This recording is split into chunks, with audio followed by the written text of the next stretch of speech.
Hey hi, how you? This is Sanjeev Pandey और यहाँ पर हम करने जा रहे हैं क्यूरियोसिटी सीरीज में 7th क्लास की 5th चैप्टर, जो कि है changes around us, physical change versus chemical change. तो यहाँ पर बच्चों हम ये समझेंगे कि दुनिया में जितने भी चेंजेस होते हैं, जैसे मैंने उस चेयर को वहां से यहाँ लाया था, ठीक है, और उसी पोजीशन बदल गई थी वैसे, तो जितने भी चेंजेस होते हैं, चाहे दूध का दही बनना हो या दिमाग का दही नहीं बनता सर। पेपर को तुमने फाड़ दिया, तो बड़ा पेपर था, फाड़ दिया, छोटे पीसेस में कर दिया। सब क्या है, ये सब कुछ ना कुछ चेंज ही तो कर रहे हो, कुछ ना कुछ बदलाव ही तो कर रहे हो। तो ये चेंजेस जो है दो टाइप्स में बांटे जा सकते हैं, फिजिकल और केमिकल।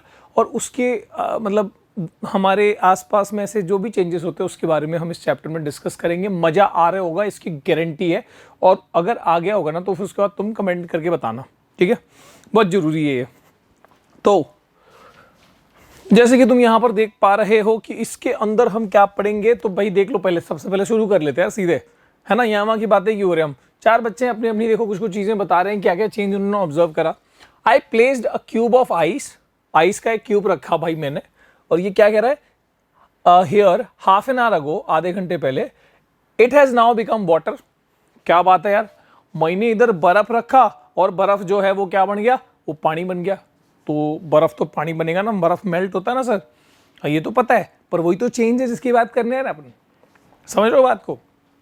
उसके बाद दूसरा क्या है, a bird that I saw yesterday on this rose plant has become a flower today. तो ये बच्ची बोल रही है कि भैया देखो, कल तो मैंने इधर कली देखी थी और आज वही कली खिल के फूल बन गई। कमाल है, this is also a change. Yes, बिल्कुल सही है सर। अगला क्या है, the bottle containing cold water. तो देखो, जैसे कि मैंने यहां पर बहुत ही ठंडा पानी रखा था, और ये ठंडा पानी जो है, वैसे तो अभी ठंडा है ही, पर थोड़ा कम ठंडा हो गया, ठीक है, थोड़ी देर में और नॉर्मल सा हो जाएगा, है ना। तो bottle containing cold water is not cold any more. होता है ना, तुमने फ्रिज से ठंडा पानी निकाला, थोड़ी देर बाद वो जो है अब ठंडा ना रहा, ठीक है ना। तो ये भी एक चेंज है, ठीक है।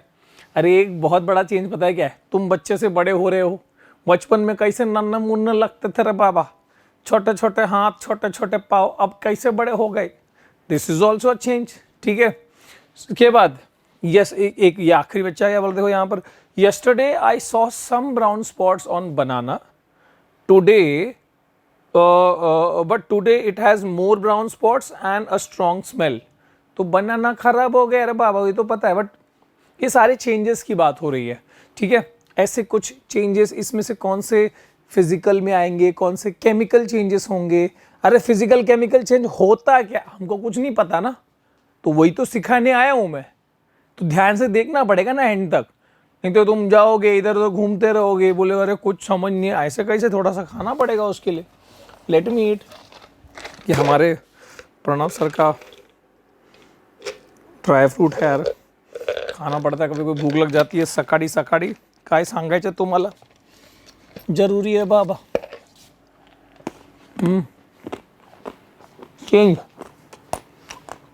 पहले यहाँ पे ये बादाम दिख रहा था, अब दिख रहा है क्या, नहीं दिख रहा। चेंज, बड़ा बादाम, छोटा बादाम, अंदर कहीं और, चेंज।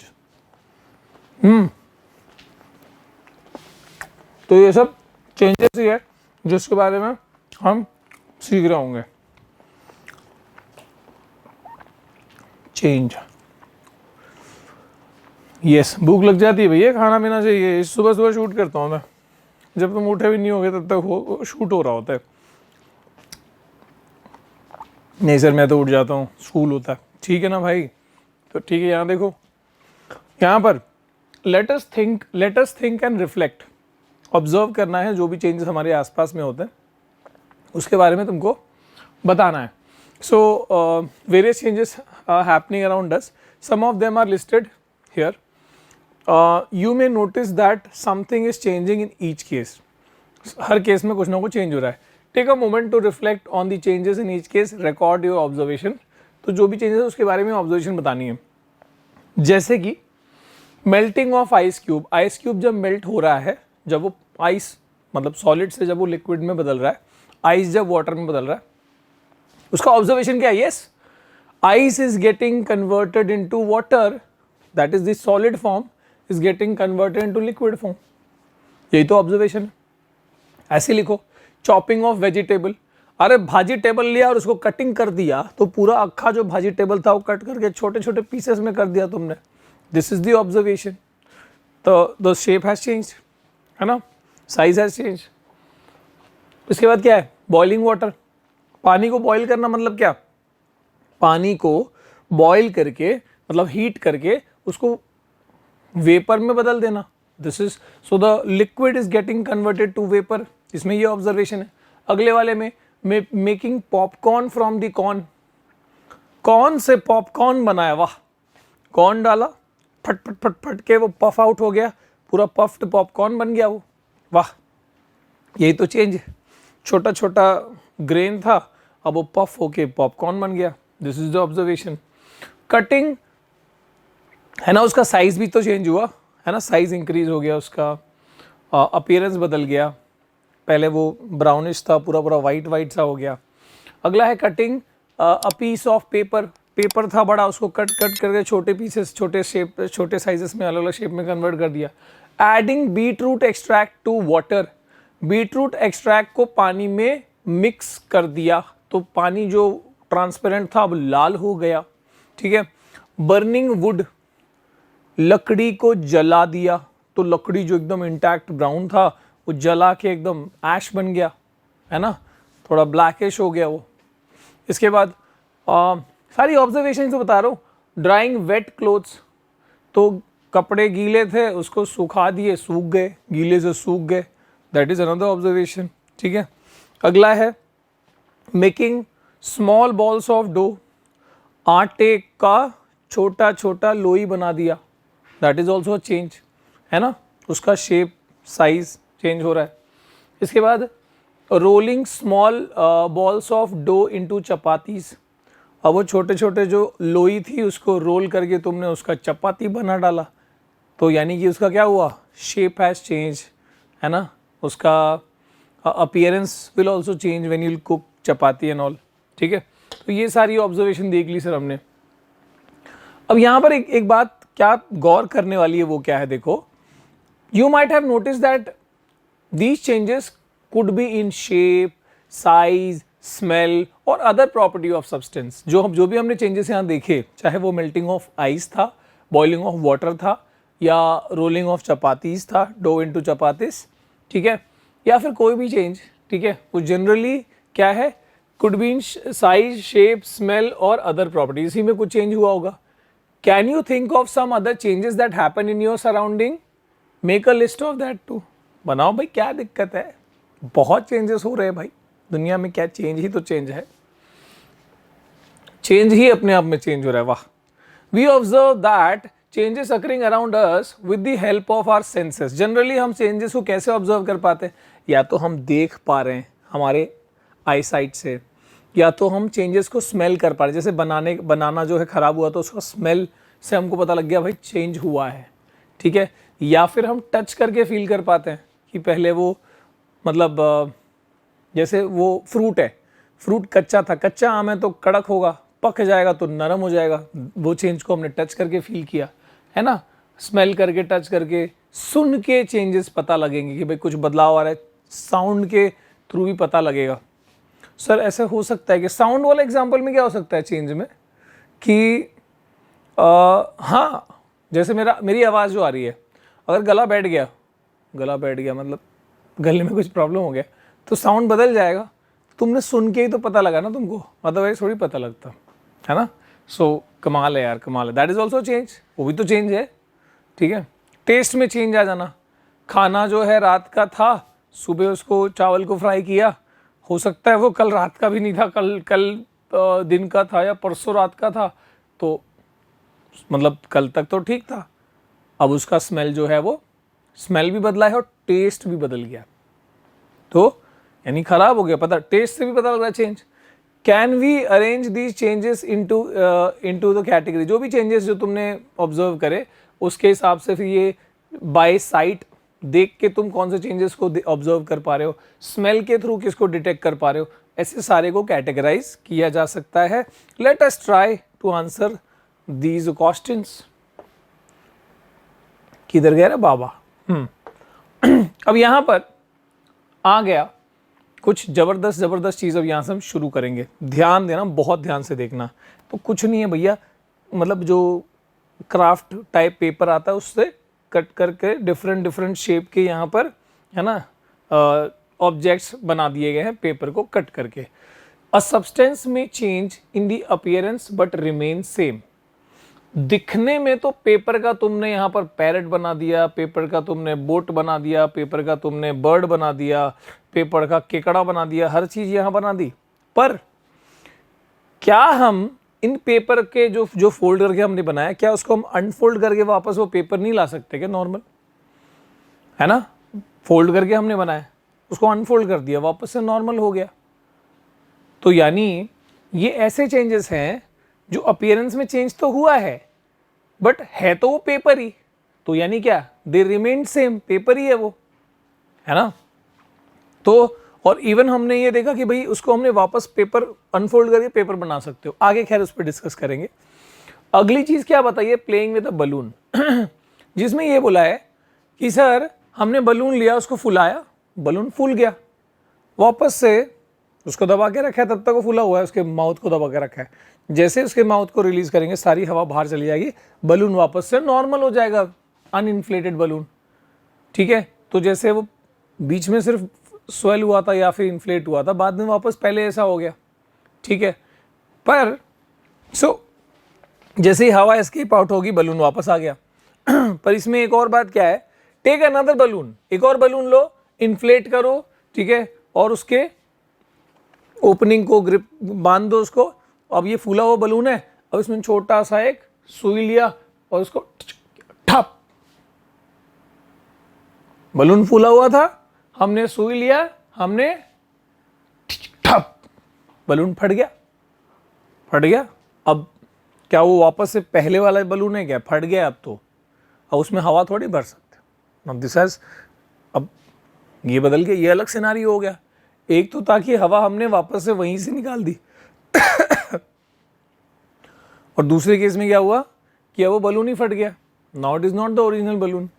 ठीक है, तो यहां पर what happens, will you be able to get the uninflated balloon back? जब फट ही गया तो वापस से पुराना सा बलून कैसा आएगा? नहीं आएगा। ठीक है, अब एक और केस दिया है, केस नंबर सी।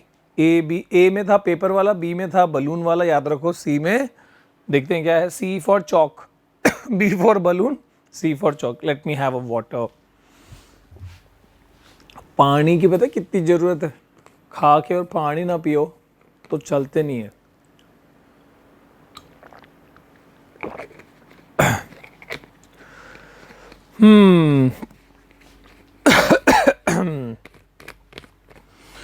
एक्चुअली बात ऐसी है, बात कैसे भी नहीं है, ध्यान देखो। सी फॉर चौक, तो यहां पर crushing a piece of chalk जो बोर्ड पे लिखने वाला होता है, ब्लैक बोर्ड पे, वो चौक लिया, उसको क्रश कर दिया, पाउडर बना दिया उसका। Can you get the chalk piece back from the powder? Balloon फटने के बाद वापस से ओरिजिनल बलून नहीं ला सकते। ऐसे ही चौक को जब पाउडर में कन्वर्ट कर दिया तो वापस से पुराना चौक ऑब्टेन नहीं हो सकता सर। पर पेपर वाले केस में क्या था, पेपर वाले केस में जब हमने से उसको बोट बनाया या फिर फिश बनाया, कुछ भी बनाया, वापस से उसको अनफोल्ड करके पेपर वापस ला सकते हैं। पर और बलून में भी जो फुलाया था और फिर छोड़ दिया था वो वापस आ सकता है, लेकिन जो बलून फोड़ दिया, जो चौक को पीस दिया, इनमें वापस लाना मुश्किल है। तो यानी चेंजेस को मैं सर दो हिस्सों में बांट सकता हूं। इस ए बी सी से क्या समझ में आ रहा है, आओ देखते हैं। तो is there any similarity in the changes listed in A B C? During all these changes material such as paper, rubber sheet of balloon and chalk remain the same. मतलब भले ही बलून फट गया लेकिन उसका रबर तो balloon का ही rubber था, ऐसा तो नहीं है कि वो फटने के बाद सोना बन गया, ऐसा तो नहीं हुआ, कोई नया सब्सटेंस थोड़ी बना, था तो वही रबर, बलून भी अल्टीमेटली क्या रबर ही तो है, सही है।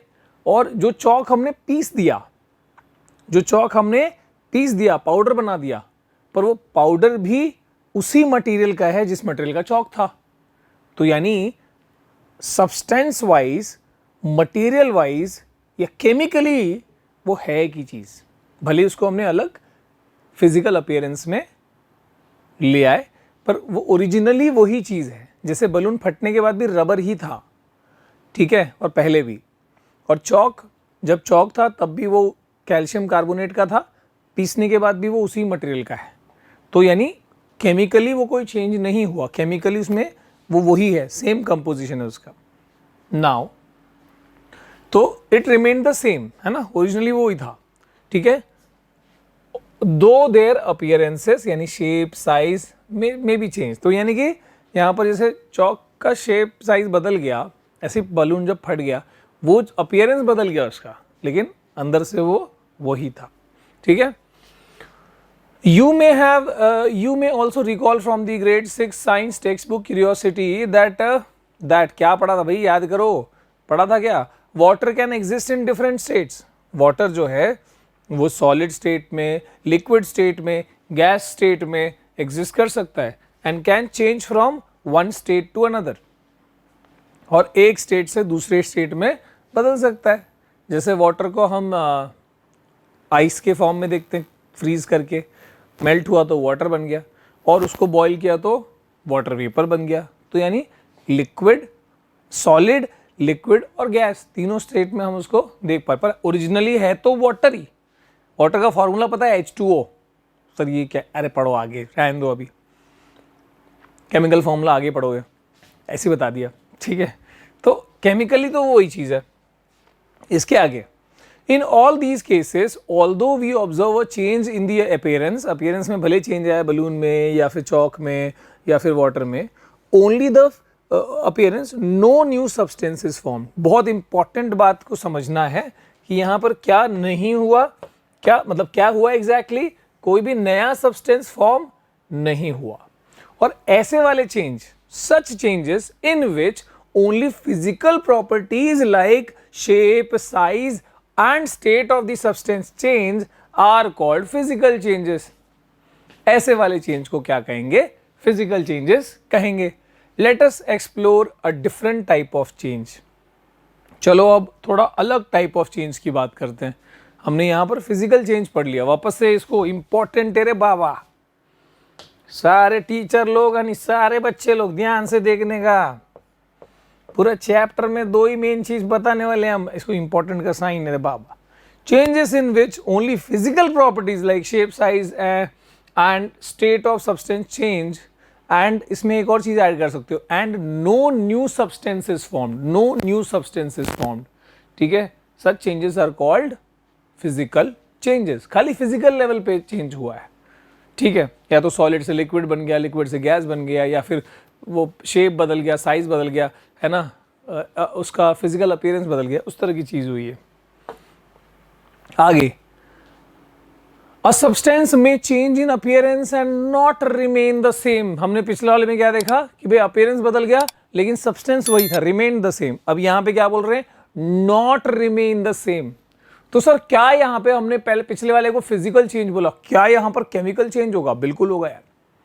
तो हम यहां पे ये समझेंगे कि भैया नॉट रिमेन द सेम मतलब न्यू सब्सटेंस फॉर्म होगा, नया सब्सटेंस फॉर्म होगा, केमिकल चेंज होगा यहां पर, ठीक है।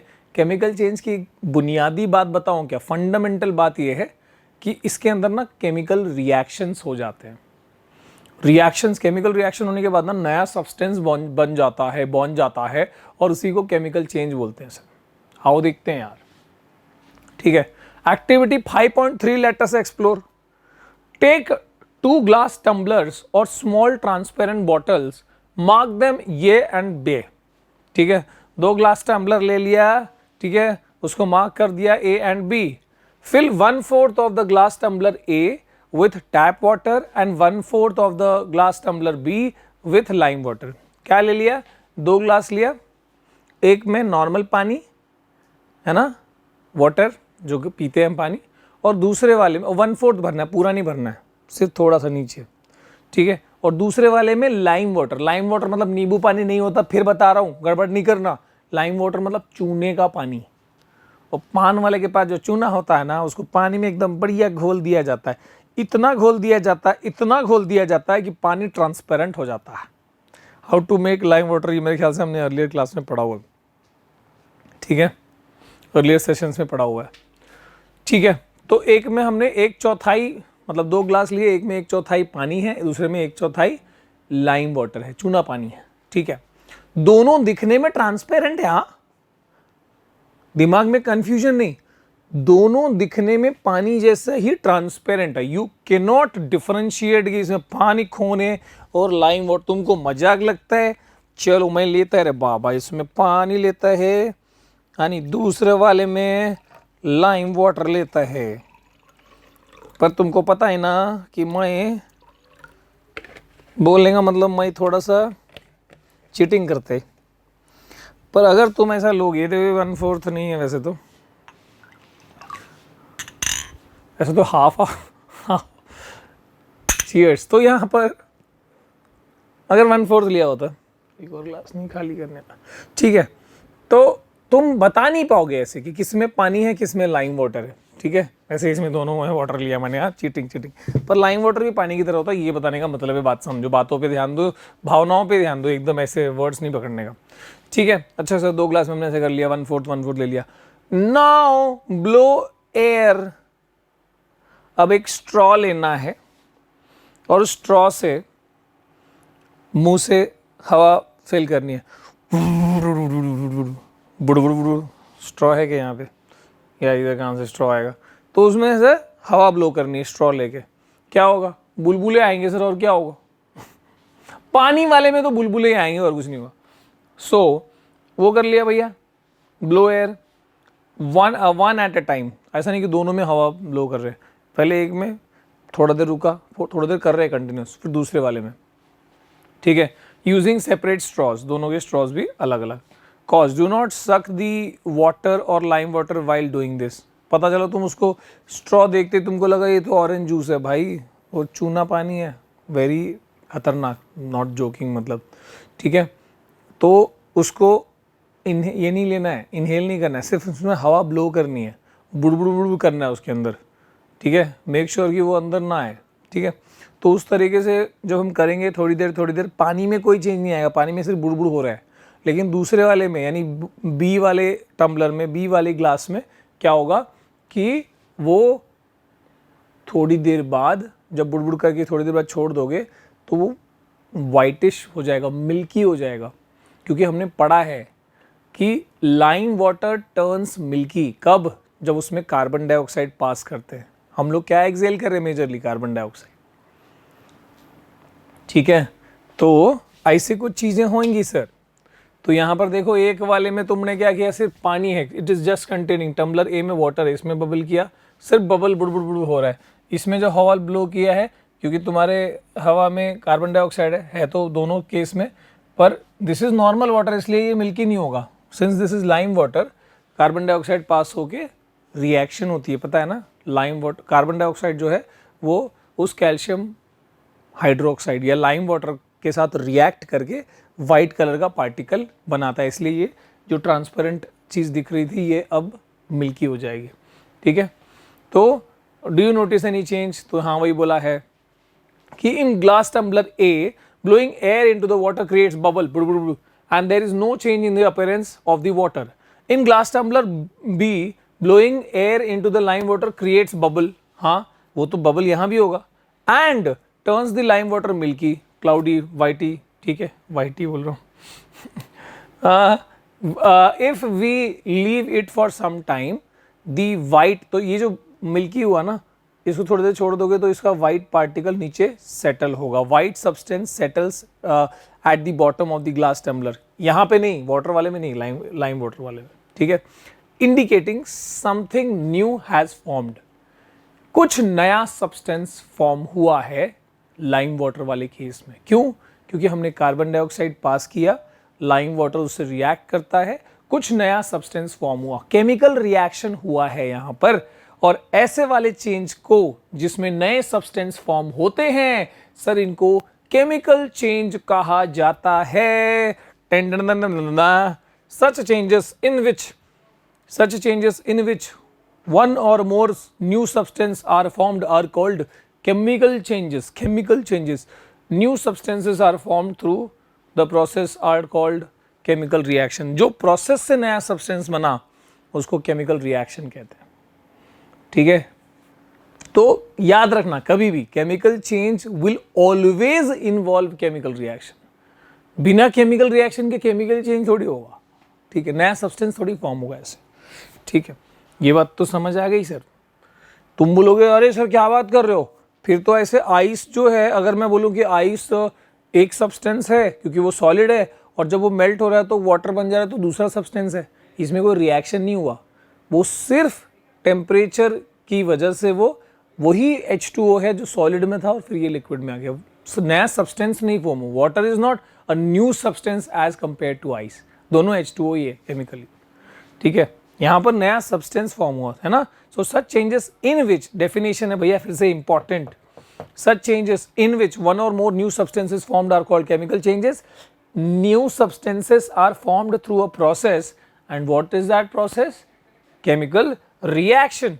क्या बात है सर, बहुत बढ़िया सर, बहुत बढ़िया।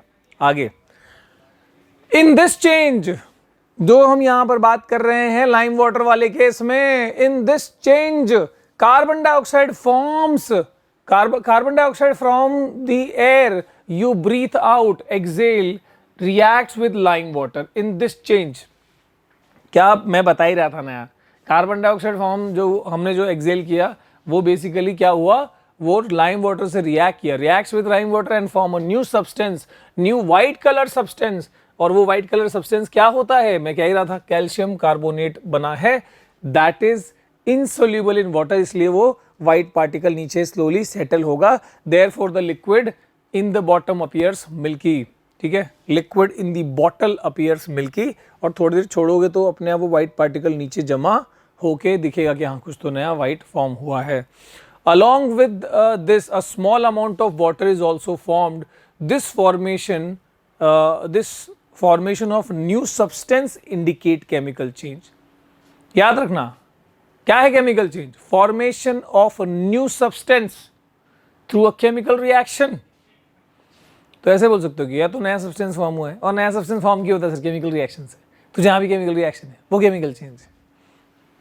ठीक है, the chemical reaction involved in this change can be represented in short form as chemical equation. किसी भी रिएक्शन को थोड़ा सा शॉर्टकट तरीके से लिखे जाने के प्रोसेस को या उस रिप्रेजेंटेशन को केमिकल इक्वेशन कहते हैं। जैसे कार्बन कैल्शियम हाइड्रोक्साइड यानी लाइम वाटर, ठीक है, प्लस कार्बन डाइऑक्साइड, है ना, फॉर्मूला क्या होता है? CO2। फॉर्मूला तुमको खेलना ही नहीं, अभी आगे की क्लास में खेलना है। ठीक है, इट गिव्स, ये दोनों चीज आपस में रिएक्ट हुई है ना, तुमने कार्बन डाइऑक्साइड बुड़बुड़ किया था, लाइम वाटर से रिएक्ट हुआ, क्या बना? कैल्शियम कार्बोनेट जो इनसोल्यूबल व्हाइट पार्टिकल वो बना, प्लस वाटर बना। क्या बात है सर, बिल्कुल सही है, पानी के साथ ये चीज बनी। ठीक है, the turning of lime water milky is also used as a test for carbon dioxide. अब याद रखना कि अगर एग्जाम में आया कि how to test the carbon dioxide gas in any chemical process, मतलब कहीं भी तुमको ये कहा गया कि भैया ये जो प्रोसेस हुआ है इसमें कार्बन डाइऑक्साइड निकल रहा है, तो कैसे टेस्ट करोगे कि भाई कार्बन डाइऑक्साइड, कैसे श्योर हो जाओगे कि भाई वो गैस कार्बन डाइऑक्साइड है? तो how to test carbon dioxide gas chemically, तो उसका सबसे बेहतरीन टेस्ट क्या है? उस गैस को जिसके ऊपर तुमको शक है कि वो कार्बन डाइऑक्साइड है या कुछ और है, उस गैस को पास करो लाइम वाटर से।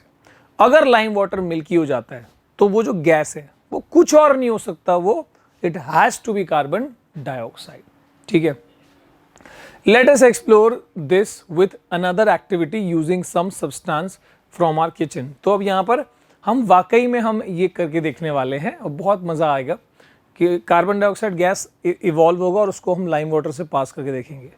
ठीक है, so let us see, let us go ahead. Activity 5.4 let us experiment take a teaspoonful of vinegar or lime juice.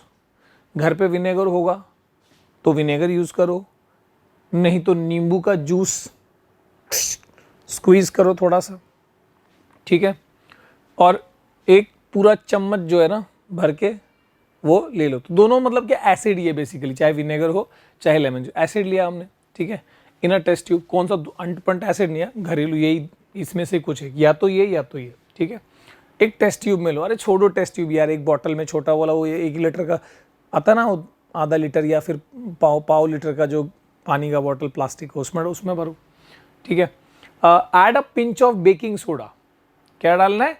Baking soda होता है ना जो डोसा में या किधर पकौड़े वकौड़े में डालने के लिए यूज़ करते हैं, बेकिंग सोडा यूज़ करना है, which is sodium hydrogen carbonate या फिर सोडियम बाइकार्बोनेट भी कहते हैं उसको, ठीक है। तो हमने जो घरेलू चीज़ है वही लिया। सर विनेगर लिया, विनेगर नहीं है तो नींबू का जूस लिया और उसके साथ बेकिंग सोडा मिलाएंगे, क्या होगा सर? अरे रिएक्शन होगा बच्चा, डरता क्यों है? What do you observe? You would hear a fizzing bubbling sound, ठीक है। अच्छा, मतलब रिएक्शन चालू हो गया, कुछ गुड़ गुड़ गुड़ गुड़ आपस में होएगा और होएगा and Sidhi gas bubbles forming, और उसमें से कुछ गैस निकल रही है, मतलब उसमें से ठीक है, gas bubbles forming.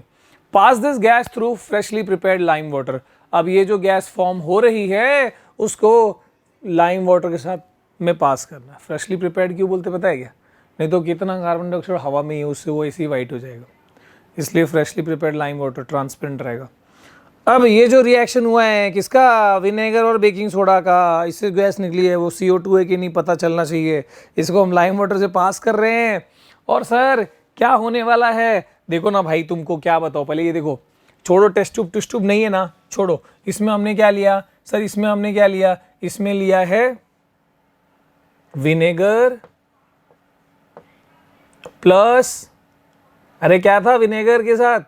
Yes, baking soda. इसमें कुछ गुड़गुड़ रिएक्शन चालू हुआ और देखो पाइप अंदर नहीं डाला है, पाइप यहीं पर है, क्योंकि अब यहाँ जो गैस निकलेगी वो इस पाइप से अंदर गई, यहाँ से यहाँ पास हुई। अब मेरे को यही तो टेस्ट करना है कि ये जो गैस है ये CO2 है या कुछ और गैस है, तो इसको पूरा अंदर तक पास किया, इस वाले पाइप को अंदर तक, इस लाइम वाटर के अंदर तक, तभी तो इससे रिएक्ट कर पाएगा। और देखो ये ट्रांसपेरेंट से मिल्की हो गया, मजाक थोड़ी कह रहा था मैं, ठीक है। सो बेसिकली क्या हुआ? The lime water turns milky. What do you infer out from this? कि हाँ, कि यहाँ पर कुछ तो रिएक्शन हुआ जिसके बाद कार्बन डाइऑक्साइड गैस प्रोड्यूस हुआ, ठीक है, by mixing vinegar and baking soda. This indicates that gas formed is carbon dioxide. Of course lime water milky हुआ मतलब गैस कार्बन डाइऑक्साइड है, पर उससे भी अहम बात क्या है, उससे भी इंपॉर्टेंट बात है कि यहाँ कुछ रिएक्शन हुआ है। किसके बीच में? विनेगर, एक्चुअली 2 जगह पे रिएक्शन हो गया था, एक तो विनेगर और बेकिंग सोडा का, या फिर लाइम जूस ले लो विनेगर की जगह पे। एक रिएक्शन यहाँ हुआ, दूसरा रिएक्शन कहाँ हुआ? जो ये गैस निकला CO2 वो लाइम वाटर से रिएक्ट हुआ। भाई एक बाम 2 काम, 2 जगह रिएक्शन कर दिया हमने, ठीक है। So this can also be performed using 2 small bottles. तो देखो ऐसा इतना टेंशन नहीं लेने का, अगर ऐसी कुछ चीज़ें हैं, देखो बोल दिया, जुगाड़ू तरीके भी तुमको टेक्स्ट बुक में दिए हैं, तो कोई ऐसा बहाना बना ना कि मेरे पास टेस्ट ट्यूब नहीं है, मैं कैसे एक्टिविटी करेगा ये वो, तो भाई तेरा प्रॉब्लम है। ये बॉटल तो भाई लेने का, ये भी खरीदने का नहीं। अरे यार कितना बॉटल आता था, आजू बाजू में रहता है, सबको यूज करने का भाई, ठीक है। इसके बाद a new substance carbon dioxide is formed in the reaction. We say that the chemical change has occurred here. बिल्कुल केमिकल चेंज हुआ है। Vinegar plus baking soda has given carbon dioxide plus other substance.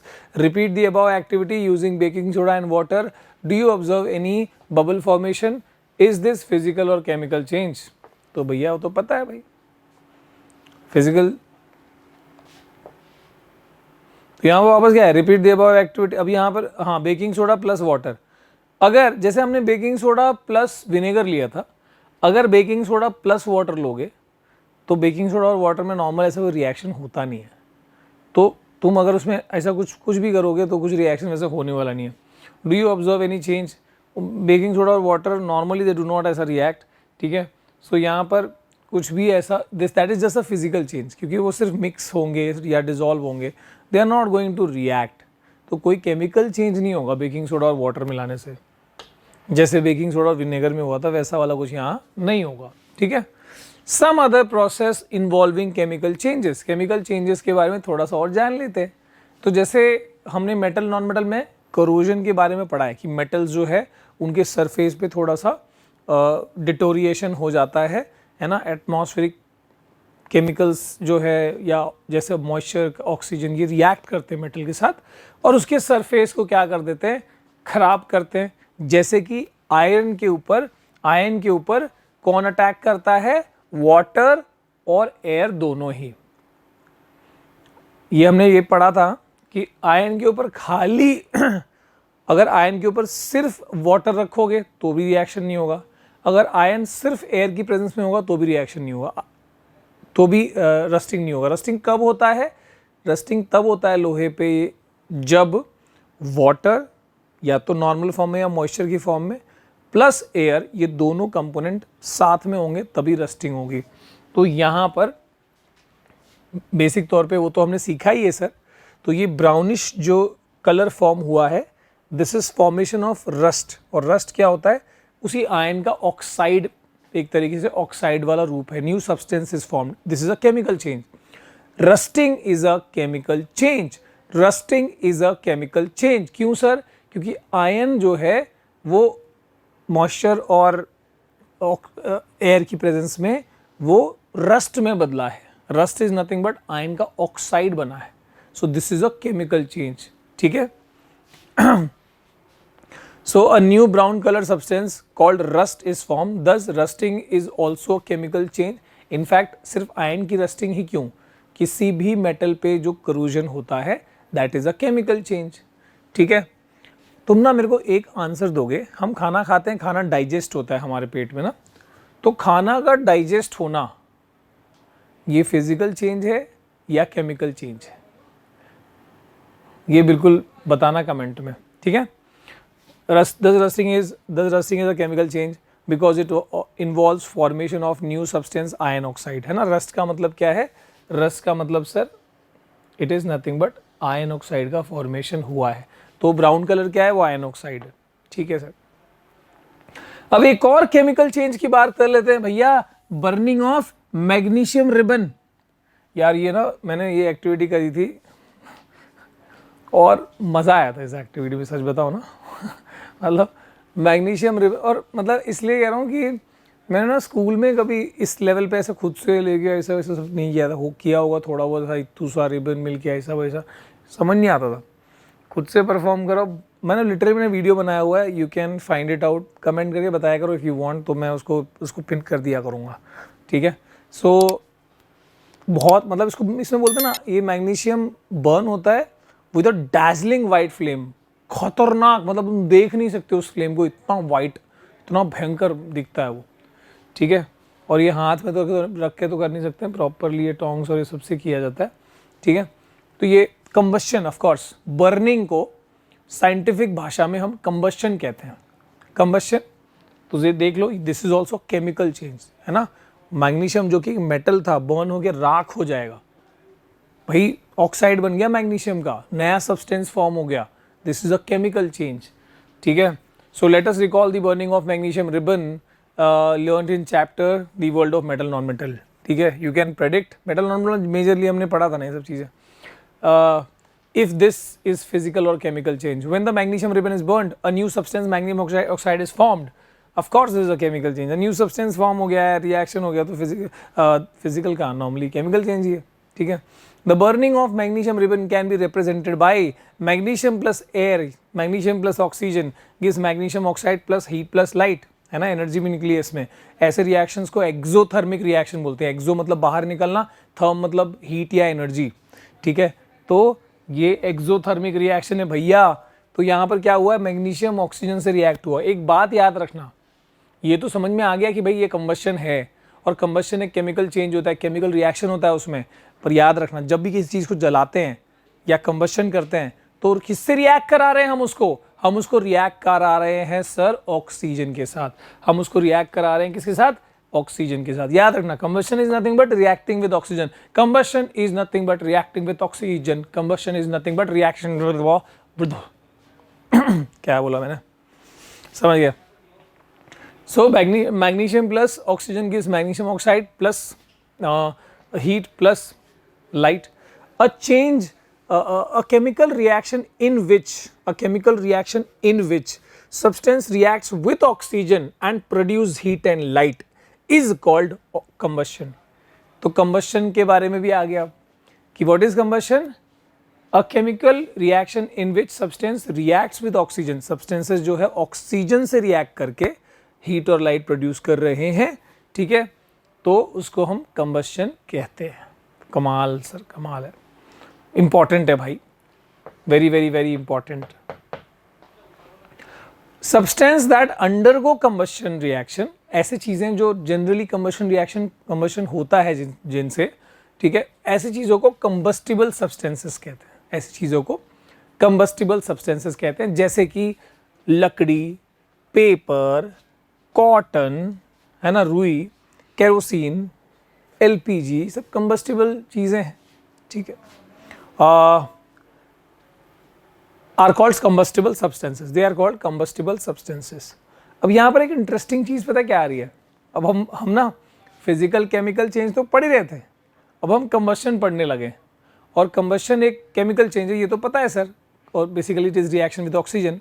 अब combustion की कुछ चीजें पढ़ेंगे हम कि कंबस्शन में सर कंबस्टिबल सब्सटेंस, जिसको हम नॉर्मली फिर कई बार फ्यूल बोल देते हैं, तो कंबस्शन किसी चीज़ के जलने के लिए ज्वलनशील चीज़ों की ज़रूरत है, फ्यूल्स की ज़रूरत है, कंबस्टिबल सब्सटेंस की ज़रूरत है। इसके अलावा और क्या क्या चाहिए? ऑक्सीजन की ज़रूरत है, ऑक्सीजन नहीं रहेगा तो कहाँ से कंबस्शन होगा? सो फ्यूल की ज़रूरत है, ऑक्सीजन की ज़रूरत है, और एक चीज़ और चाहिए, लेट्स सी। तो यहाँ पर यही बताया जा रहा है कि भाई ऑक्सीजन की ज़रूरत है, नहीं तो कंबशन नहीं होगा। ये तुमने दोनों देखो, यहाँ पर एक दो कैंडल्स है, एक को हमने ग्लास से ढक दिया, भाई बुझ गया, ठीक है, समझ में? Let us find out whether the presence of oxygen is essential for combustion. Of course essential है भैया, कब से पढ़ रहे हैं अपन ये, तो थोड़ी देर में से नहीं कि एकदम से बुझ जाएगा, थोड़ा टाइम में बुझता है ना। So place 2 identical candles on the separate petri dish. Petri dishes क्या होता है? ये जो नीचे छोटे छोटे जो लैब में होते हैं, तुम कटोर ये ले लो यार, प्लेट ले लो छोटे छोटे, क्या पेट्री डिश, ठीक है, and light them.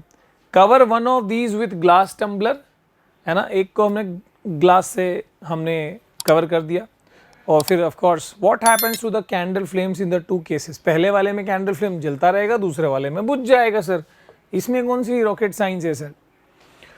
So we observe that the candle that was not covered, जो candle covered नहीं था, continues to burn, whereas the candle that was covered with glass tumbler stops burning after some time. Why does this happen? दूसरे वाले में stop क्यों हो गया? क्यों होता है भाई? Since the candle covered by the glass tumbler does not have a continuous supply of air, the flame gets extinguished soon. दूसरे वाले में बुझ क्यों गया? क्योंकि एयर की सप्लाई नहीं थी, जिससे पता लग रहा है कि एयर और उसमें स्पेशली ऑक्सीजन की जरूरत है कंबशन के लिए। ये बात यहाँ पर सिद्ध होती है। The component of air that supports combustion is oxygen. तो सारा खेल ऑक्सीजन का है, ऑक्सीजन नहीं होगा कोई भी फ्यूल जल नहीं पाएगा भाई, ठीक है। This can be confirmed by the presence of carbon dioxide in the glass tumbler inverted in the candle. तो ये कैसे कंफर्म हो जाएगा भैया? ग्लास रखा था, इसमें अगर तुम टेस्ट करोगे ना तो ये यहाँ पर कौन सा गैस है? Carbon dioxide. तो वैक्स के अंदर का जो कार्बन है वो ऑक्सीजन से रिएक्ट करता है, और बेसिक तौर पे कार्बन डाइऑक्साइड यहाँ पर तुमको जमा हुआ दिखेगा। तो कंबशन से कार्बन डाइऑक्साइड निकलता है, ये बात सिद्ध भी हो गई भाई, क्योंकि वो ऑक्सीजन से रिएक्शन हो रही है, ठीक है, ओके। तो you can test carbon dioxide जो निकला है वो कैसे टेस्ट हो सकता है? वो टम्बलर वाले में कैसे टेस्ट हो सकता है? You can test the carbon dioxide by adding small amount of lime water in the petri dish. अगर तुमने यहाँ पर नीचे लाइम वाटर रखा होता तो, क्योंकि कार्बन डाइऑक्साइड इतना प्रोड्यूस हुआ है यहाँ पर, वो कार्बन डाइऑक्साइड रिएक्ट करता है इनके साथ और वो लाइम वाटर जो है वो मिल्की हो जाता है, जिससे पता लग जाता है हाँ भाई कार्बन डाइऑक्साइड प्रोड्यूस हुआ है। ठीक है, this carbon dioxide was formed by the carbon from wax and oxygen from the air. Carbon dioxide कैसे फॉर्म हुआ, कहाँ से आया भाई, हवा से ऑक्सीजन लिया और जो वैक्स है जो कि एक फ्यूल का काम कर रहा है उसमें से कार्बन, तो ये कार्बन और ये ऑक्सीजन रिएक्ट हुआ और कार्बन डाइऑक्साइड गैस प्रोड्यूस हुआ है यहाँ पर। ठीक है, इसके बाद in other words oxygen is required for combustion. सब कुछ का एक जो कंक्लूजन में ये निकालूंगा कि भाई कंबशन के लिए जैसे फ्यूल की जरूरत है, कंबस्टिबल सब्सटेंस की जरूरत है, दूसरी इंपॉर्टेंट चीज क्या हो गई, ऑक्सीजन की भी उतनी जरूरत है, नहीं तो कंबशन कहाँ से होगा भाई। ठीक है, अब इसी चीज को एक बहुत सोसाइटी के तौर पे, एक बहुत ही लॉजिकल तौर पे कैसे हम समझ सकते हैं कि भाई ऑक्सीजन की सप्लाई को काटा जा सकता है कुछ जगहों पे जहां पर आग जो है वो खतरनाक हो गई है। तो यहां पर देखो, if a persons cloth catches fire, अगर कोई पर्सन का कपड़े में आग लग गई है, what is the best way to extinguish the fire, आग बुझाने का बेस्ट तरीका क्या है, रैप अ ब्लैंकेट और a cloth around the person. याद रहे जिस कपड़े से कवर करोगे, ब्लैंकेट हो या कोई कॉटन वॉटन का ऐसा हो, ठीक है, कोई सिंथेटिक ब्लैंकेट ना हो, कोई ऐसा सिंथेटिक मतलब वो नाइलन रेयन है ना, उस तरह की चीज़ ना हो, बिकॉज पॉलिस्टर, बिकॉज वो तो और जलने के लिए वो फ्यूल की तरह ही होता है। सो ब्लैंकेट जो वूल का हो उस तरह की चीज़ जो है, सो बेसिक तौर पे हमको उससे कवर करने से क्या हो सकता है, उसकी आग बुझ सकती है। कैसे सर, क्योंकि उसके कपड़े में आग लगी है मान लो, ठीक है, तो क्यों आग लगी है, बिकॉज कपड़ा is a fuel, acting as a fuel, और हवा जो है उससे ऑक्सीजन मिल रही है। पर जैसे ही तुमने उसको ब्लैंकेट से कवर कर दिया, क्या हो जाएगा, फ्यूल और ऑक्सीजन का जो कॉन्टैक्ट है उसको हमने ब्रेक कर दिया। तो we have created a boundary, a separation between, we have broken the contact of fuel and the oxygen, क्योंकि ये दोनों ही वो खतरनाक काम कर रहे हैं। तो इसलिए ब्लैंकेट से कवर कर देना चाहिए जिससे वो आग बुझ जाएगी। This cuts off the supply of air and the fire gets extinguish, इससे आग बुझ जाती है। ठीक है, फिर क्या बोला कॉजन में, सिंथेटिक ब्लैंकेट और कॉटन, सिंथेटिक ब्लैंकेट और क्लॉथ, सिंथेटिक पॉलिस्टर नाइलन इस तरह के कपड़े या इस तरह के ब्लैंकेट से कवर नहीं करना है। ठीक है, to put the fire as these melt and stick to the skin, ये तो जल के और स्किन को और चिपका लेंगे, तो ये डेंजरस होते हैं। इसलिए दिवाली और ऐसे फटाके जब फोड़ा जाते थे तो ऐसे में फिर बोलते हैं ना कॉटन के कपड़े, क्योंकि आग वाग लग गई कोई ऐसे वैसे खतरनाक चीज़ होती है जहाँ भी फायर वर्क हो रहा है, ऐसी कुछ चीज़ें हो रही है। ठीक है, फैसिनेटिंग फैक्ट, एक और बहुत ज़बरदस्त नेचर की एक बहुत कमाल की चीज़, तुमको पता है हमारे गाँव में भग जुगनी बोलते हैं वैसे, और जुगनू कहा जाता है, जुगनू which is also the fire flies, जिसके तुमने देखा होगा कि वो ऐसी इंसेक्ट होती है जिसके पीछे आग चमकती रहती है, लाइट चमकती रहती है। तो वो लाइट किसने, अगरबत्ती लगाई भाई उसके पीछे, अगरबत्ती नहीं लगाई सर किसी ने, सर उसके अंदर कुछ ऐसे केमिकल प्रोसेस हो रहे हैं, जब वो सांस ले रहा है उसका ऑक्सीजन जा रहा है, तो जब मैं सांस लेता हूँ, वो कीड़ा बोल रहा है, जब मैं सांस लेता हूँ ऑक्सीजन आ रहा है, और ऑक्सीजन से उसके अंदर जो केमिकल है उसमें वो ग्लो इफेक्ट आ रहा है, कुछ केमिकल रिएक्शन हो रहे हैं।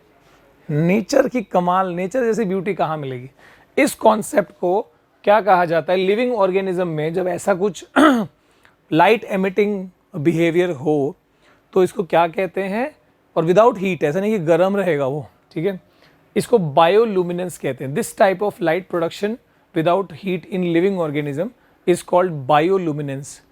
बायोलुमिनेंस ऐसा नहीं कि सिर्फ जुगनू के अंदर, इनके अंदर होता है, it is also observed in the deep ocean के अंदर, जो काफ़ी ऐसे क्रिएचर्स है, लिविंग क्रिएचर्स डीप ओशंस के अंदर रहते हैं जहाँ पे बहुत अंधेरा होता है, तो वहाँ पर उनके अंदर लाइट एमिट होती है, कुछ ऐसे केमिकल प्रोसेस होते हैं जिससे लाइट एमिट होती है, बहुत खूबसूरत सा लगता है, दैट इज ऑल्सो बायोलुमिनेंस। ठीक है, आगे, is the presence of air enough for combustion, मतलब हम लोग अभी भी कंबशन के ऊपर हैं कि भाई कंबशन में मैंने बोला कि फ्यूल चाहिए और एयर चाहिए, पर क्या ये दोनों से काम चल जाएगा, इसके अलावा तीसरी चीज नहीं चाहिए क्या?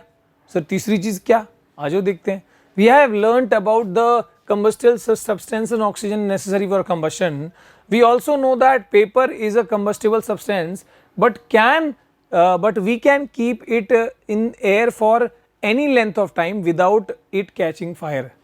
तुम बोलोगे ना कि हाँ पेपर और ऑक्सीजन से ये दो चीज़ें काफ़ी है आग जलाने के लिए, तो मैंने इसको यहाँ रख दिया. अब बोल रहा हूँ कि भाई मैं इसको बहुत देर रख लेता हूँ, इसको मैं 500 साल रख लेता हूँ यहाँ पे, क्या आग लग जाएगी अपने आप? क्योंकि दोनों चीज़ें हैं, पेपर भी है यहाँ पे, ऑक्सीजन भी है, आग फिर भी नहीं लगेगी. सर क्यों नहीं लग रही आग? आग तो लगनी चाहिए सर. आग लगने के लिए आग भी तो होनी चाहिए, तुम ये बोलोगे. ठीक है, what else is needed for combustion? Let us see. आओ देखते हैं भाई. So perform this activity. क्या करा तुमने एक मैग्नीफाइंग ग्लास लिया और ये सेट किया ऐसे. ठीक है, ऐसे करिए. पता है ना उससे पेपर में आग लग जाती है, वो तो पता ही है. तो इसमें दो चीज़ें करनी है. पहला एक्सपेरिमेंट में क्या करना है, पेपर में सीधे आग लगानी है, मैच स्टिक से सीधे आग लगा दी, क्विकली कैचेस फायर. एक पेपर जो है जिसमें माचिस से जला है वो फटक से आग लग गई उसमें. ठीक है, हमने उसको ऑब्जर्व कर लिया, हाँ वी नीड अ फायर. तो हमने ये कंक्लूड किया कि we need fire for burning. फिर हम लोग आग की ज़रूरत है, आग के बिना आग कैसे लगेगी, ये हमने यहाँ सेट कर लिया. पर क्या सच में आग की ज़रूरत है? क्योंकि इस वाले केस में जब पेपर पे तुम बहुत प्रॉपरली फोकस करोगे, मैग्नीफाइंग ग्लास से वो वाइट स्पॉट प्रॉपरली फोकस करोगे, तो कुछ ही देर में हो सकता है कि पेपर में आग लग जाए. क्या हमने यहाँ पर फ्लेम लाया? क्या हमने यहाँ पर फायर लाया, माचिस लाया? नहीं. तो यानी कि बिना फायर के भी आग लग सकती है. तो आग लगने के लिए फ्यूल चाहिए, ऑक्सीजन चाहिए, ये दो बातें तो चाहिए. पर तीसरी चीज क्या है? इज इट फायर और is it that temperature, right temperature? The answer is right temperature. That ignition temperature बोलते हैं उसको. हर चीज का अपना एक इग्निशन टेम्परेचर चाहिए होता है. ठीक है, क्योंकि अगर फायर चाहिए आग लगने को, तो मैं अगर माचिस की तीली से मैं बोलूँ कि यार मैं फटाक से इसको जलाना चाहूँ, माचिस की तीली यहाँ रख दी, क्या जितनी जल्दी पेपर जला उतनी जल्दी जलेगा? नहीं. सबका अपना अपना इग्निशन टेम्परेचर होता है और उस इग्निशन टेम्परेचर पे ही आग लग सकती है. ठीक है, तो फोकस किया प्रॉपर्ली उस पर, आग लग गई. Thus we find that substance can burn even without fire. जैसे यहाँ पर माचिस के साथ जला, भाई बिना फायर के भी यहाँ पे आग लग गई. Focusing sun rays on the paper heats it. The temperature of the paper increases with time. Temperature of the paper increases with time. After some time, the paper becomes so hot that it starts burning. Paper इतना hot हो जाता है कि उसमें वो जलना शुरू कर देता है. This minimum temperature at which a substance catches fire is called ignition temperature. अब देखो, ज़्यादा तो कितना भी ज़्यादा, मतलब अगर मान लो मैं बोल रहा हूँ कि यहाँ पे मिनिमम टेम्परेचर मेरे को चाहिए 80 डिग्री सेल्सियस, इस पर आग लग जाएगी. तो 100 पे भी लग सकती है, 100 पे 150, 200, 1000 पे भी आग लग सकती है. पर कम से कम कितना चाहिए? 80. तो यानी 80 degree is the ignition temperature. The minimum temperature at which anything catches fire, उसको हम इग्निशन टेम्परेचर कहते हैं. The minimum temperature at which substance catch fire is called the ignition temperature. Again, this is important. ठीक है, since the temperature of the lighted matchstick was already higher than the ignition temperature, है ना, matchstick वाले में हो सकता है कि वो 120 था तो अपने आप 80 से आया था, वहाँ पे तो आग लगनी ही थी. ठीक है, it caught the fire almost immediately.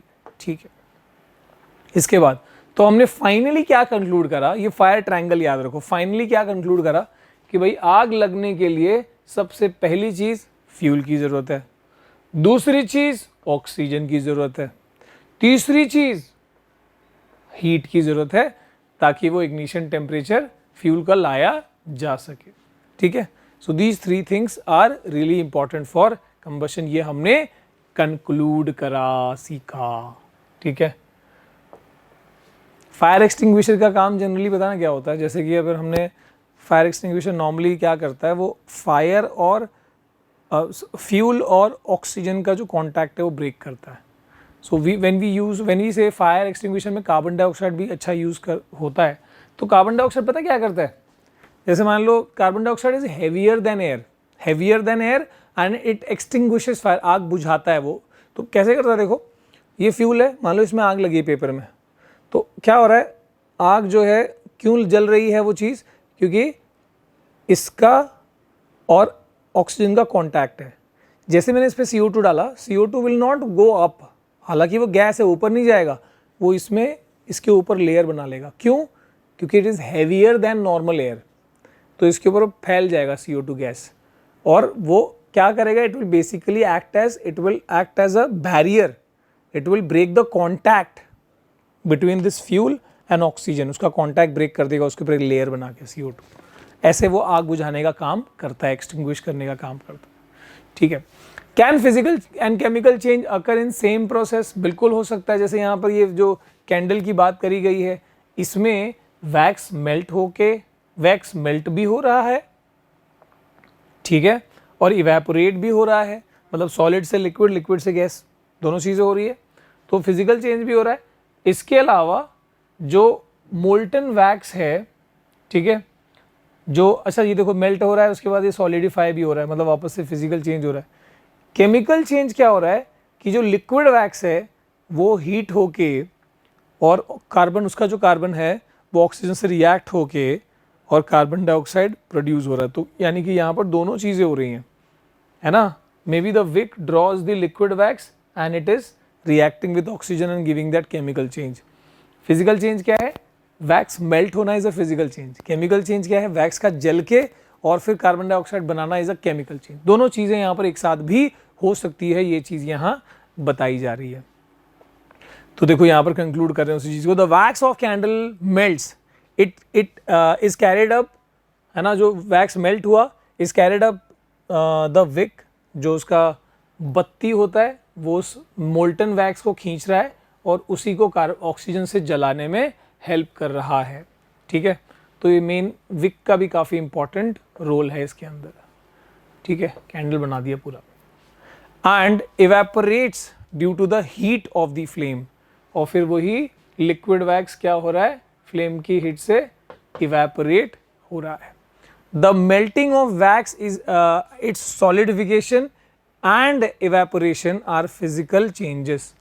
Wax का मेल्ट होना, फिर कहीं पे नीचे जब मेल्ट हो गया है तो सॉलिडिफाई हुआ, कुछ वैक्स इवेपोरेट हुआ, ये सब क्या है? ये सब फिजिकल चेंज है सर, ये सारी फिजिकल चेंज है। This shows that physical change. The burning of vapour of the other hand, जो बर्निंग हो रही है, CO2 जो बन रहा है ऑक्सीजन से रिएक्ट करके, that is a chemical change. तो इससे क्या पता चल रहा है? This shows that burning of candle involves both physical and chemical change. Burning of candle involves both the type of changes. ठीक है, एक बहुत ही ज़बरदस्त साइंटिस्ट की बात करी गई है यहाँ पर, जिनका नाम है, मेरे ख्याल से आप सभी ने सुना होगा, Michael Faraday. Michael Faraday electricity वो सब चीज़ों के में इनका काफ़ी ज़्यादा नाम आता है। तो माइकल फैराडे जो है ये एक ऐसे साइंटिस्ट, इन्होंने बहुत सारे फील्ड में काम करा है इन्होंने, और एक चीज़ जो इनकी बहुत पॉपुलर हुई थी 19th सेंचुरी में, क्या पॉपुलर हुआ था sir? Faraday delivered a series of lectures. इन्होंने कुछ कमाल के लेक्चर्स दिए थे बहुत क्रम में। ठीक है, क्या था वो? Called the chemical history of candle. Candle जब जलता है, जो हमने सीखा ना कि हाँ उसमें फिजिकल चेंज भी हो रहा है, केमिकल चेंज भी हो रहा है, उसके ऊपर बहुत ज़बरदस्त डिटेलिंग उन्होंने करी थी। Through it he discuss difference between various physical and chemical process like melting, vaporisation and combustion. आज हमको बहुत ईजी लग रहा है ना, पर जब उस समय जब कुछ चीज़ें पता नहीं उसमें स्टडी करी जा रही है, तो इनमें डिफरेंस करना भी बहुत डिफिकल्ट होता है कि हाँ भाई कैसे हो रहा है ये।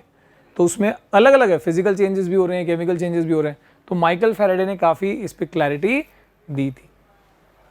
इसके बाद आर चेंजेस परमानेंट? क्या चेंजेस परमानेंट होते हैं?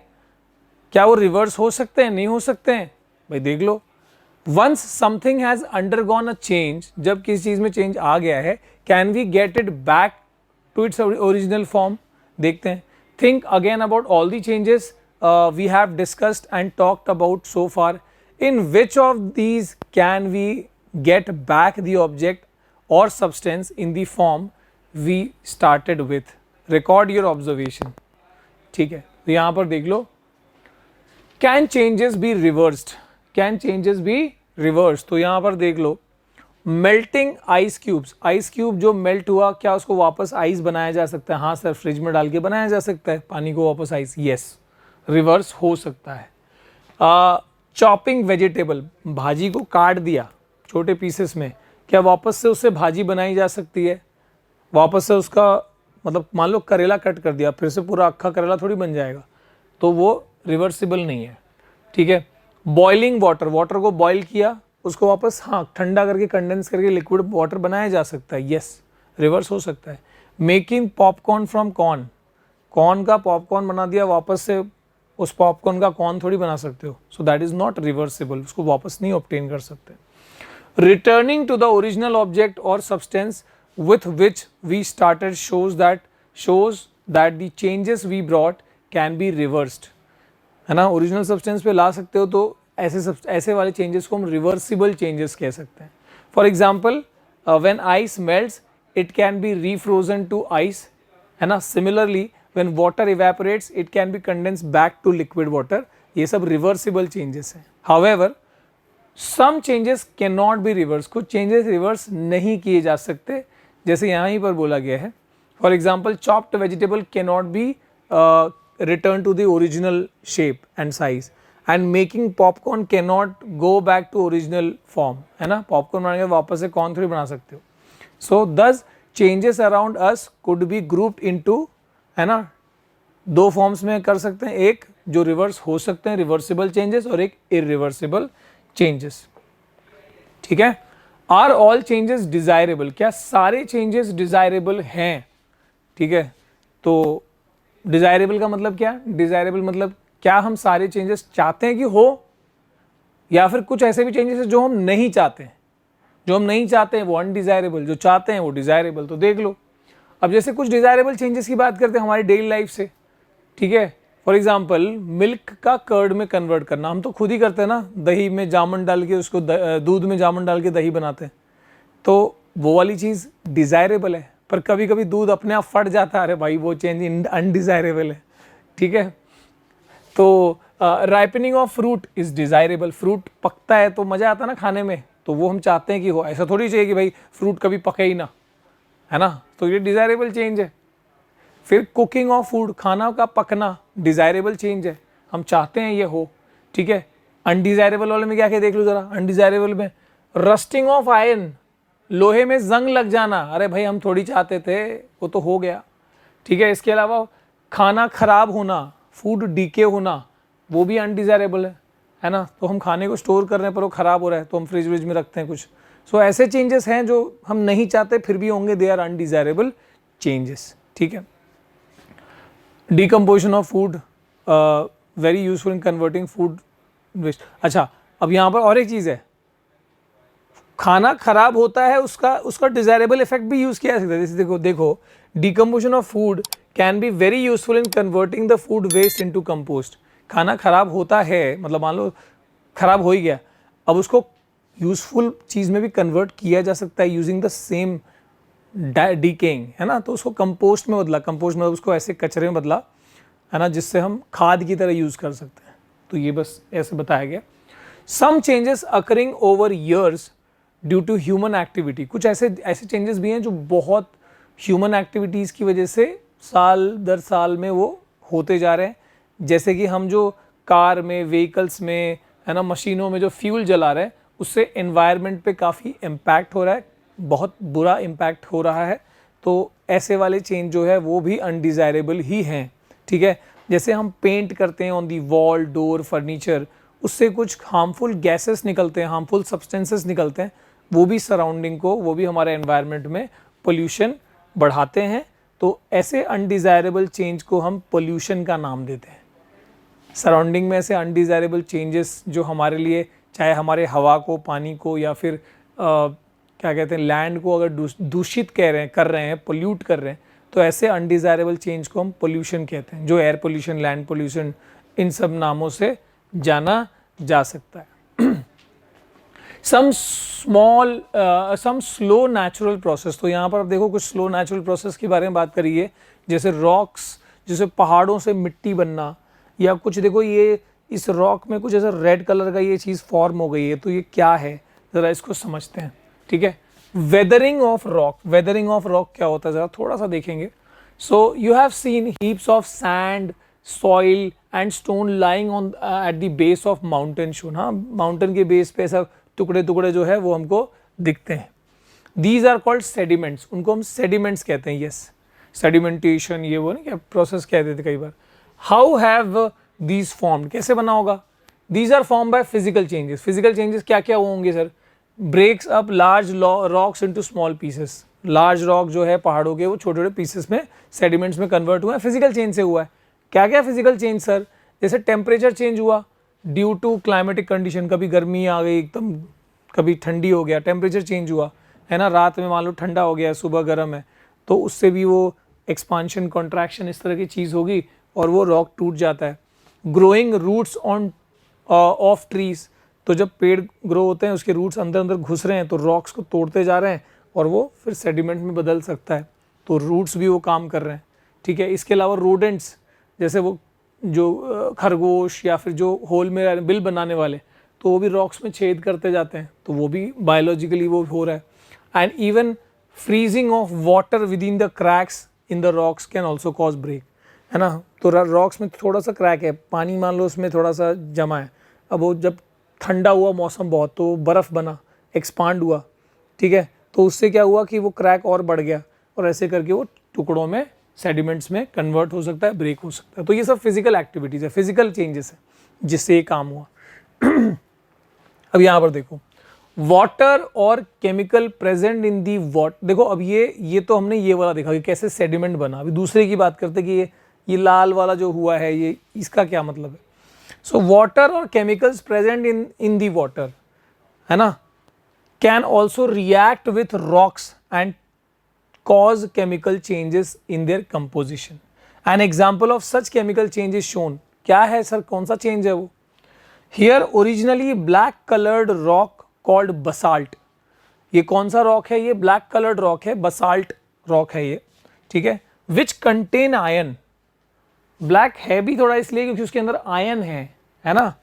अब क्या हो रहा है, has chemically changed to produce red colour layer.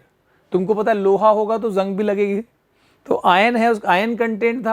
अब क्योंकि वाटर जा रहा है, हवा जा रही है, तो उस वो जो मिट्टी में जो आयन प्रेजेंट है उसमें वाटर और एयर क्या बनाएगा, रस्टिंग करेगा, उसको आयन ऑक्साइड में बदलेगा, जो कि रेड कलर का होता है। इसलिए ये रेड कलर यहाँ पर दिख रहा है क्योंकि सराउंडिंग के वाटर और एयर से वो केमिकल जो उसमें आयन था वो रिएक्ट हुआ और फिर वहाँ पर वो रस्ट आयन ऑक्साइड प्रोड्यूस हुआ।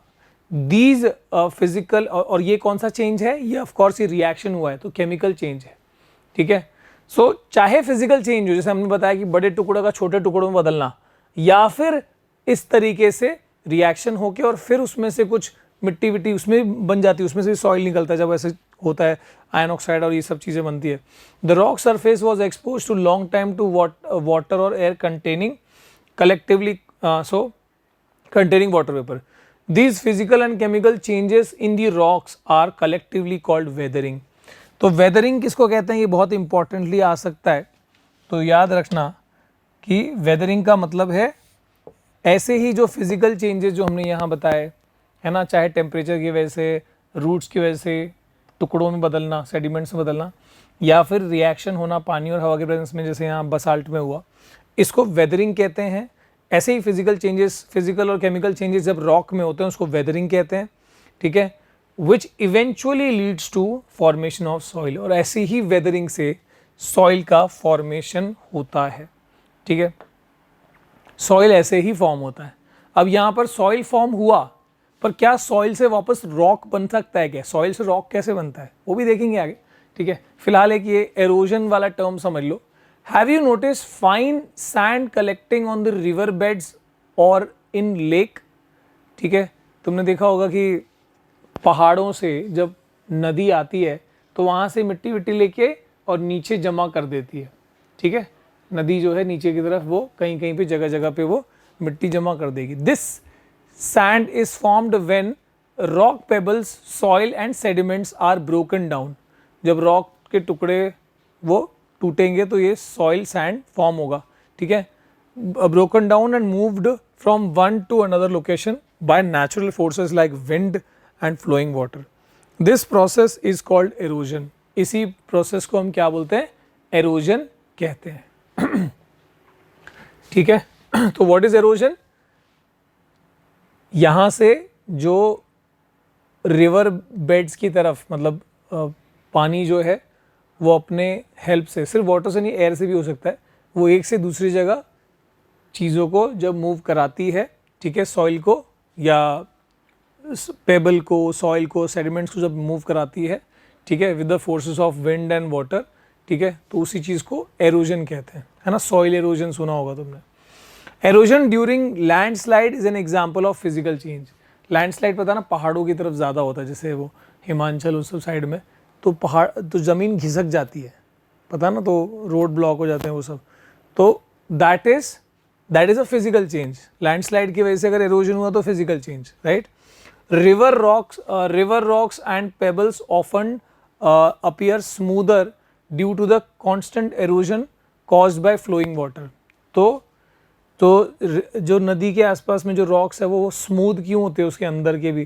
क्योंकि वो कॉन्स्टेंटली थोड़े थोड़े एरोजन से वो स्मूथ होते जा रहे हैं, पानी फ्लोइंग वाटर की वजह से ये काम हो रहा है।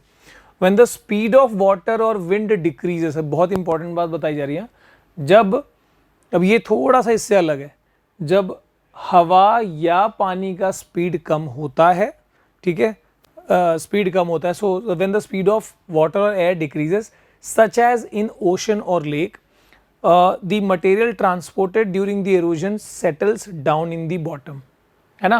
अब मान लो लेक ही है, वहाँ पर कोई एक एरिया जहाँ पर बिल्कुल पानी शांत हो गया, तो जो भी सेडिमेंट्स या जो भी सॉइल वॉइल जो भी कुछ आया था पार्टिकल, वो अब जहाँ पानी शांत हो गया वहाँ पे नीचे वो जमा हो जाएगा, और नीचे जब जमा हो जाएगा सॉइल पे सॉइल ऐसे लेयर जब जमा होते जा रहा है, और जब हज़ारों साल जब इसमें गुजर जाते हैं तो वैसे ही वो सॉइल धीरे धीरे करके किस में बदलता है? हज़ारों साल में वो रॉक में बदलता है। तो देखो, रॉक से सॉइल बनना भी हमने देखा कैसे होता है, वेदरिंग एंड ऑल से, और सॉइल रॉक कैसे बनता है वो भी हमने देखा कि भाई जहाँ पानी शांत हो गया, हवा शांत हो गई, वहाँ पे मिट्टी जमती गई और हज़ारों साल में वो रॉक में बदला, ठीक है। सो during the when the speed of water or air decreases, such as in ocean or lake, the material transported during the erosion settles down at the bottom. This sediment harden over time and become new rock. Most of these changes take place over thousands of years and cannot be reversed. इसलिए हमको इसको irreversible क्यों बोलते हैं? कि भाई हज़ारों साल लग जाता है ये चीज़ होने में, ठीक है, रॉक फॉर्मेशन में, ठीक है। इन नटशेल, अब यहाँ समरी हम पढ़ लें भाई चैप्टर की, फिर क्वेश्चंस भी बताऊंगा, फटाफट देख लेना। A physical change is the one in which a substance or object undergoes change in a physical properties and no new substance is form. कोई नया सब्सटेंस फॉर्म नहीं होता। केमिकल चेंज में क्या होता है?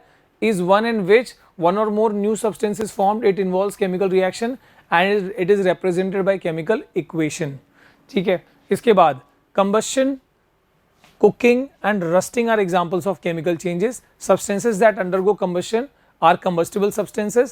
Heat, light are given out during the combustion. The lowest temperature at which substance can catch fire is the ignition temperature. सब important चीज़ें यहाँ पर दी गई होती है। Some changes can be reversed and some cannot. Reversible और irreversible, है ना, दो टाइप के हो गए। इसके बाद some changes are desirable and some are not. कुछ चेंजेस जो है वो डिज़ायरेबल है, हम चाहते हैं, कुछ हम नहीं चाहते, पर फिर भी वो होता है। Rocks undergo physical and chemical changes due to weathering to form soil. Soil formation weathering की वजह से होता है। The physical and chemical changes taking place in the rocks, ठीक है। Erosion caused by flowing water and wind is the physical change. Soil erosion क्या है? ये एक फिजिकल चेंज है। अब फाइनली टेक्स्ट बुक क्वेश्चंस की तरफ बात करते हैं। Which of the following statement are characteristic of physical change? तो फिजिकल चेंज कौन सा पॉइंट्स बता रहा है, तुमको बताना है। So the state of substance may or may not change, है ना। जरूरी नहीं कि हमेशा वो सॉलिड से लिक्विड बने। फिजिकल चेंज और भी तरीके से शेप और साइज के चेंज होने से भी हो सकता है। सो एक तो ये बात हो गई। Substance with different property are form, नहीं, ये केमिकल में होता है। फिर new substance no new substance is formed. हाँ, फिजिकल में तो भाई नया सब्सटेंस नहीं बनता। सब्सटेंस अंडरगो केमिकल रिएक्शन नहीं है, केमिकल सब में होता है। सो 1 and 3 यानी सी हमारा राइट आंसर है। इसके बाद predict which of the following changes can be reversed and which can not be reversed if you are not sure you may write down. ठीक है, तो लिखते जाओ भाई क्या रिवर्स हो सकता है, क्या नहीं रिवर्स हो सकता। अरे इडली के बैटर से इडली बना दिया भैया, ये तो केमिकल चेंज है। अच्छा, यहाँ पर रिवर्स तो नॉट रिवर्स लिख सकता हूँ, है ना।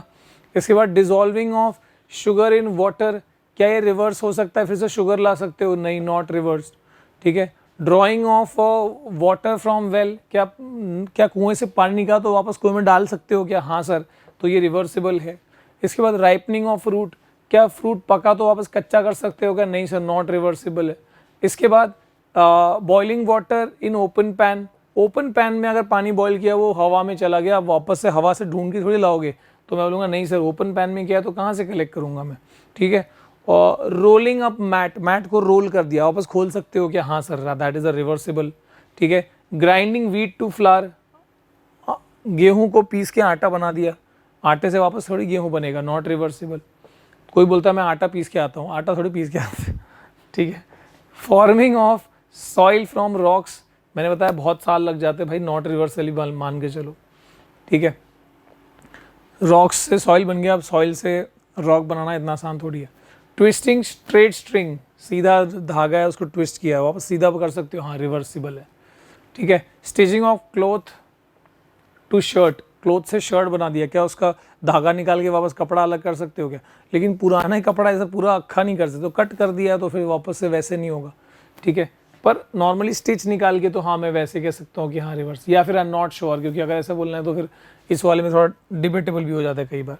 ठीक है, आगे है state where the following true or false, भाई देख लो। Melting of wax is necessary for burning, melting नहीं होगी तो बर्निंग कहाँ से होगा भाई, जरूरी है, क्योंकि मोल्टन वैक्स ही ऑक्सीजन से रिएक्ट जनरली हम जो प्रोसेस कह रहे हैं उसमें हो रहा है, ट्रू। ठीक है, collecting water vapour by condensing involve a chemical change, नहीं भाई ये तो फॉल्स है ना। Collecting water vapour by condensing, condensation या मेल्टिंग ये सब फिजिकल चेंज है। ठीक है, the process of converting leaf to compost, leaf को सड़ाना केमिकल चेंज है, is a chemical change, true. ठीक है, mixing baking soda with lemon juice is a chemical change, baking soda और लेमन जूस रिएक्ट करते हैं, is a chemical change, yes sir, true.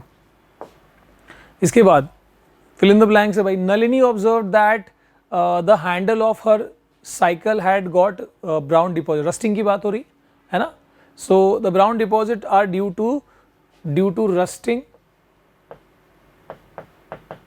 Of iron, है ना। इसके बाद and this is a chemical change, chemical change. Folding of handkerchief is a physical change, of course इसको तो reversible भी है, physical change and can be reversed. A chemical process in which substance reacts with oxygen with evolution of heat is called combustion.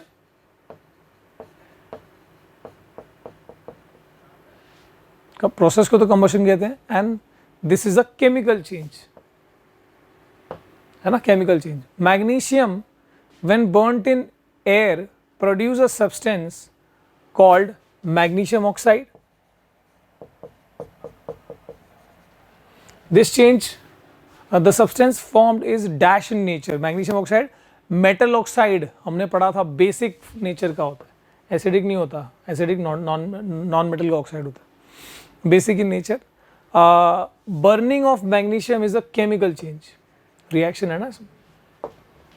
आगे, are the changes of water to ice and water to steam physical और chemical change? Of course this is a physical change, है ना, physical property, state change हो रहा है। Is curdling of milk a physical और chemical change? Of course it is a chemical change. ठीक है, justify your answer. तो इसमें क्या है कि the bacteria present, the bacteria lactobacillus, it वो सब लिखना है कैसे। So it involves, so because what happens, the sugar present in the milk, आप ऐसे भी लिख सकते हो, sugar present in the milk with the help of some bacteria they are converted to an acid, ठीक है।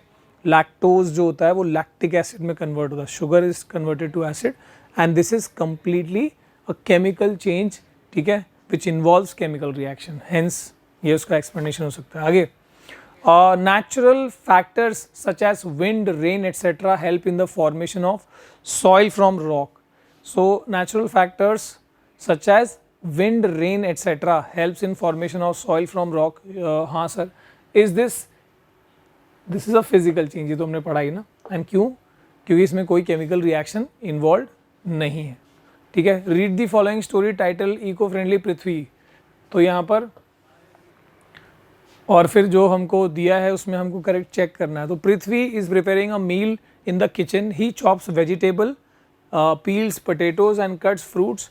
तो ये क्या है, ये एक फिजिकल चेंज है ना। He collects the seed fruit and vegetable peels into a clay pot, ठीक है। सो कलेक्ट कर लिया, ये भी एक फिजिकल चेंज है। The fruit vegetable peeled and other material begins to decompose due to the action of bacteria and fungi forming the compost. तो उससे अब जो चीज़ बनने जा रही है, अब ये हो रहा है फॉर्मेशन ऑफ कंपोस्ट, ये केमिकल चेंज हो गया। He decides to plant seed in the compost and water them regularly.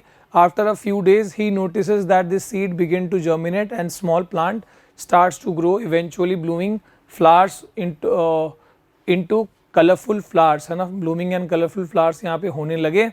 और ये सब क्या था, ये केमिकल चेंज था, क्योंकि ये पूरा प्रोसेस है भाई, बायोलॉजिकल प्रोसेस, ये तो पूरा केमिकल चेंज है। This his efforts was appreciated by his family members, ठीक है भाई, अच्छी बात है। इसमें एक टाइटल भी देना है, तो सूटेबल टाइटल क्या दोगे इसमें? एक तो इन्होंने खुद दिया है, इको फ्रेंडली पृथ्वी। इसमें हम क्या दे सकते हैं, क्या दे सकते हैं भाई?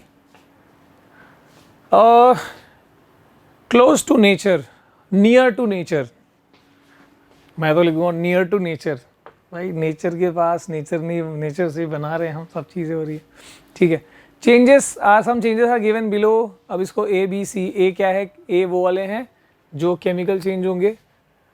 सो फिजिकल चेंज में ए में फिजिकल चेंज डालना है, बी में केमिकल चेंज डालना है, और फिर जिसमें फिजिकल और केमिकल दोनों हैं उसको सी में डालना है, कॉमन वाले में, ठीक है। Process of burning of candle, हमने अभी पढ़ा था बर्निंग ऑफ कैंडल में दोनों चीज़ें होती हैं। तो बर्निंग ऑफ कैंडल को मैं कहाँ प्लेस करूँगा, सी में डालूंगा, ठीक है। टीयरिंग ऑफ पेपर, ये एक फिजिकल चेंज है, इसको ए में डाला मैंने। Rusting is a chemical change, इसको मैं बी में डाल रहा हूँ, ठीक है। कर्डिंग इज अ केमिकल चेंज, इसको मैं बी में डाल रहा हूँ, ठीक है। Ripening of fruit chemical change है, इसको बी में डाल रहा हूँ। Melting of ice is a physical change, इसको ए में डाल रहा हूँ, ठीक है। Folding of a cloth physical change है, ए में डाल रहा हूँ, ठीक है। Burning of magnesium chemical change है, बी में डाल रहा हूँ, ठीक है। और mixing of baking soda and vinegar, mixing करोगे बेकिंग सोडा विनेगर रिएक्ट करेगा तो ये केमिकल रिएक्शन होगा बेसिकली, ठीक है। आगे फाइनली आखिरी सवाल है, द एक्सपेरिमेंट शोज, यहाँ पर देखो 4 चीज़ें दिखाई है। Find out in which case or cases did lime water turn milky and why. तो कहाँ कहाँ पे, जहाँ जहाँ रिएक्शन होगा वहाँ वहाँ लाइम वाटर मिल्की होगा। इसमें हमने क्या लिया है, विनेगर प्लस बेकिंग सोडा, यहाँ तो पक्का होगा, तो यस यहाँ होगा। फिर लेमन जूस और विनेगर दोनों एसिड्स है, लेमन जूस विनेगर, यहाँ पे थोड़ी ना रिएक्शन होगा, तो इसमें कुछ लाइम वाटर मिल्की नहीं होगा, क्योंकि CO2 निकलेगा नहीं, कोई रिएक्शन नहीं होगा। विनेगर प्लस कॉमन सॉल्ट भी रिएक्ट नहीं करता वैसे, ठीक है। लेमन जूस जो कि एसिड है बेकिंग सोडा से रिएक्ट करेगा, यहाँ पर भी फॉर्मेशन होगा। तो 1 एंड D में यहाँ पर होने वाला है। इसी के साथ हमारे इस चैप्टर की भी होती है समाप्ति, और आप लोग कमेंट करके बताते रहो, सो दैट मेरे को पता चलता रहे कि भाई स्कूल में इतना, अभी इतना आने वाला है या जो भी है, ठीक है। अगला चैप्टर कौन सा चाहिए, या सर ये भी पढ़ा दो, ऐसे भी करा दो, बताते रहो, ठीक है। मिलते हैं अगली वीडियो में, टिल देन बाय बाय, जय हिंद।